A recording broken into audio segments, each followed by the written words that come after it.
नमस्कार दर्शकों, आप देख रहे हैं आरएफटी न्यूज।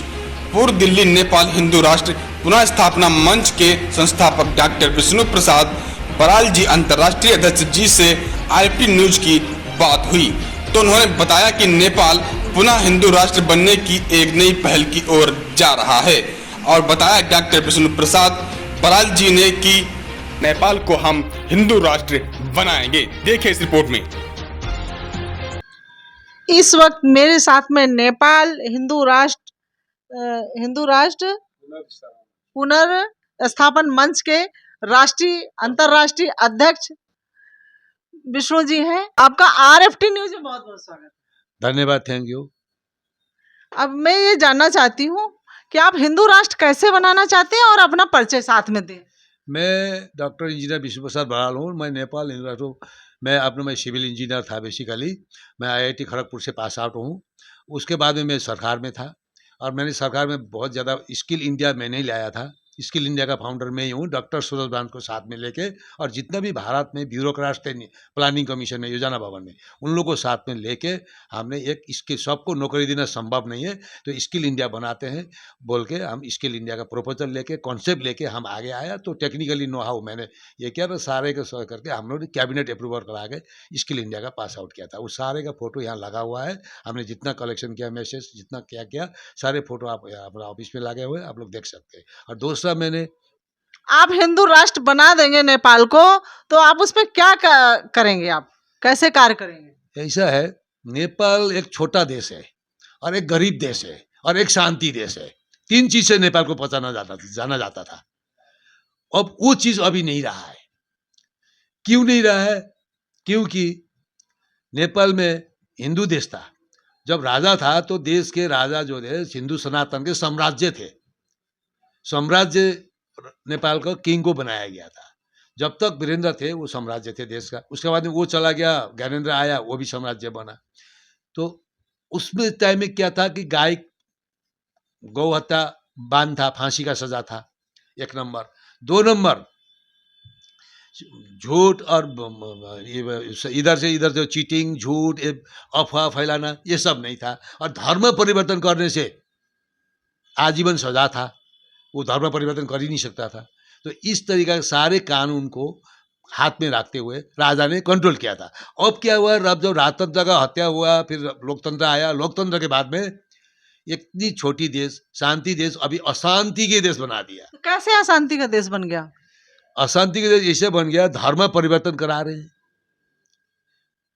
धर्म परिवर्तन करा रहे, जो आदमी संस्कार से बाहर हो जाता है वो कोई गलत काम करने से नहीं डरता है। जो संस्कार में बना रहता है वो गलत काम करना सोचता है, करूँ ना करूँ।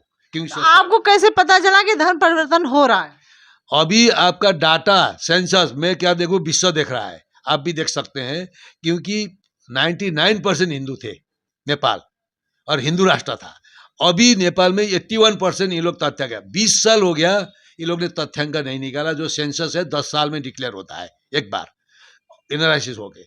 अभी ये लोग ने 20 साल हो गया नहीं निकाला था, ये बार ये लोग ने डिक्लेयर किया। डिक्लेयर में भी पूरा उल्टा पाल्टा डिक्लेयर किया है। अभी हिंदू का संख्या 81 नहीं है, 67 से लेके 70 के बीच में आ चुका है। इतना धर्म परिवर्तन हो चुके हैं। और उसका ऊपर में मस्जिद 2.5-3 लाख मस्जिद बन चुका है और 7-8 लाख चर्च बन चुका है। तो अभी पॉपुलेशन कितनी है वहाँ नेपाल के अंदर? अभी सेंसस के डाटा का हिसाब से लोग बताता है 2,64,00,000। 2,64,00,000 और बाकी गिनती में 10 लाख और एक्स्ट्रा पकड़ लीजिए तो 2,74,00,000 होंगे। और उनका कोई राइट नहीं है, वोटिंग नहीं है, तो उनको हम करना भी बेकार है, तथ्यांक भी नहीं दे सकते, प्रमाणित भी नहीं कर सकते हैं। इसीलिए वहाँ में अभी 2,64,00,000 जनता है। क्षेत्रफल कितना होगा? क्षेत्रफल 1,47,568 किलोमीटर है। आपको पूरा एक्यूरेट याद है? मैं पढ़ा हूँ, स्टडी किया हूँ। मैं पूरा नेपाल का एक कहाँ कितना स्पीड पे कर रहा है उतना तक मैंने स्टडी कर चुका हूँ। क्योंकि सर्वे किया, एनालिसिस किया, डाटा कलेक्ट किया, सब कुछ कर चुका हूँ। और ज्योग्राफिकल एरिया कितना है, हॉर्टिकल्चर में हमारा हम क्या कर सकते हैं, और हम डायरी डेवलपमेंट में हम क्या कर सकते हैं, और हम एग्रीकल्चर में हम क्या कर सकते हैं। और ये सारे हम देखते हुए, हमने इसको एनालिसिस करते हुए और टेक्निकल नो हाउ को मैंने कैप्चर करके हाथ में रखा कि हम यहाँ क्या कर सकते हैं। जब तक आप अपना साधन प्लान नहीं होगा तो आप अगर हिंदू राष्ट्र बनाओगे भी करोगे क्या? तो आपने अभी तक क्या क्या कार्य किए वहां पे नेपाल के अंदर? देखिए, सबसे पहला तो रिसर्च कार्य किया। रिसर्च में क्या होता है, आपका इंट्रोडक्शन, उसके बाद में हमारा एनालिसिस, उसके बाद में हमारा रेस्पोंडेंट। रेस्पोंडेंट कौन है हमारा? अगर हम तो एनालिसिस तो कर रहे हैं, रेस्पोंडेंट कौन है हमारा? बेनिफिशियरी कौन है हमारा? हिंदू है। जब तक रेस्पॉन्सिबल और बेनिफिशियरी नहीं होगा तो हमारा ये होगा। और उसका मेथोडोलॉजी क्या है हमारा, मेथोडोलॉजी भी हमको चाहिए। जब तक मेथोडोलॉजी नहीं होगा तो हम कुछ नहीं कर सकते। उसके बाद में टूल्स एंड प्लान, हम क्या यूज करेगा, क्या डिजाइन करेगा हम देश के लिए, तो वो भी हमारे पास है। तो ये सारे चीज हमने ऑलरेडी कर चुके हैं। अभी हमने इसको सबको मिला रिपोर्ट कंपाइलेशन भी हमने कर लिया है। टूल्स एंड प्लान क्या है आपका? टूल्स प्लान बने, डिजाइन है। अभी हम मान लीजिए हॉर्टिकल्चर में क्या करेगा, वो मेरा टूल्स एंड प्लान है। एग्रीकल्चर हम वहाँ से क्या करेगा, हमने इकोनॉमिक्स कैसा हम बूस्ट कर सकता है, हम एग्रीकल्चर, क्योंकि हिली एरिया है, वहाँ पे हम धान लगाने से नहीं होगा, हिली एरिया में हॉर्टिकल्चर करना पड़ेगा। तो हम उसको टूल्स एंड प्लान समझते हैं। और हम डायरी डेवलपमेंट में जाएंगे। डायरी डेवलपमेंट प्लान में सबको डायरी को एक एक जनता घर में हम 2-2 गाय दे देते हैं। तो वो गाय का 2 लीटर दूध आया तो 1 लीटर में उसको शॉर्ट इमीडिएट इकोनॉमिक ग्रोथ बोलता है उसको। तो वो 2 लीटर दूध बेचता है तो 100 रुपया तो मिल गया।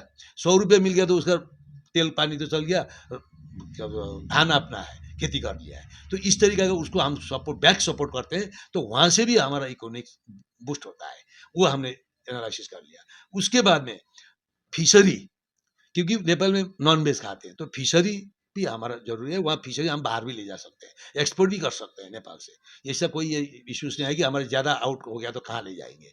तो इसके लिए भी हमने एनालिसिस करते हैं, हम कितना आउट, हम इनकम कितना हम ग्रो ये कर सकते हैं, कलेक्शन प्रोडक्ट कर सकते हैं, और कितना हम कहाँ बेचेंगे, कितना हमारा यूटिलाइज है देश के लिए। देश में हमारा 2 करोड़ 64 जनता का लिए 2 करोड़ 64 लाख का 10% नहीं खाने वाला होगा, बाकी खाने वाला है। मान लीजिए मैंने एक एनालिसिस कर लिया। उसके बाद में हम बोला है कि ठीक है 10% छोड़ के इतना 2 करोड़ जनता खा लेंगे। 2 करोड़ जनता के लिए हमारा कितना फिश चाहिए, पर डे क्या खाएंगे ये लोग, और पर डे का हिसाब से आप वो कैपेसिटी निकालिए, एनालिसिस करिए। इतना फिश हम ये करते, हम इतना प्रोडक्ट करते हैं, बाकी हम मार्केटिंग टाइप करेंगे। जब तक हम मार्केटिंग टाइप नहीं करेंगे तो प्रोडक्ट आप कहाँ बेचेंगे। आपका नेपाल में कितने सांसद होना चाहिए कि जिससे सही हो नेपाल की? नेपाल तो अभी 100 साल पीछे चला जा चुका है। ये लोग तो आज तक एक भी काम नहीं किया है, बेचने का अलावा और एग्रीमेंट करने के अलावा और दूसरे को लेके विदेश का प्लेटफॉर्म बनाने के अलावा ये लोग ने कोई काम अपना नहीं किया। 1 रुपया का इनकम। अभी कितने सांसद हैं फिलहाल? अभी सांसद 700-800 1200 इतना 2200 नेता है टोटल, छोटा बड़ा मिला के। इतना का जरूरत ही नहीं है। टोटल अरुणाचल में अब एग्जाम्पल लीजिए, 85,000 84,278 स्क्वायर किलोमीटर अरुणाचल में है, जहां मैंने विधानसभा बनाया, जहां मैं जनरल मैनेजर सिविल था, मेरा बना हुआ विधानसभा है, आप लोग कभी घूम सकते हैं। उसमें 2 सांसद है, आप लोग का रिकॉर्ड देखिए। और नेपाल में 1,47,000, कंपेरिजन टू अरुणाचल आपका 3 होनी चाहिए, उससे ज्यादा वहां आवश्यकता ही नहीं है। तो इतना बनाना क्यों बनाया, तो इसमें मैं रिसर्च किया। नेपाल में 3 से सारा हो जाएगा। 3 सांसद होने से काफी है, 3 से ज्यादा नहीं है। राजा अकेला चला रहा था तो सांसद कहा था, अब बताया हमें। राजा अकेला था, अकेला तो चलाया था, शांति का देश था, शांति का माहौल था, और धर्म परिवर्तन नहीं था। गारंटी तो राजा ने 5 चीज का तो दिया था। क्या क्या गारंटी था? धर्म परिवर्तन नहीं हो सकता था, धर्म को खत्म नहीं कर सकता था, और गौ हत्या नहीं हो सकता था, फांसी का सजा था। आपके हिसाब से कितना धर्म परिवर्तन हो चुका होगा नेपाल के अंदर?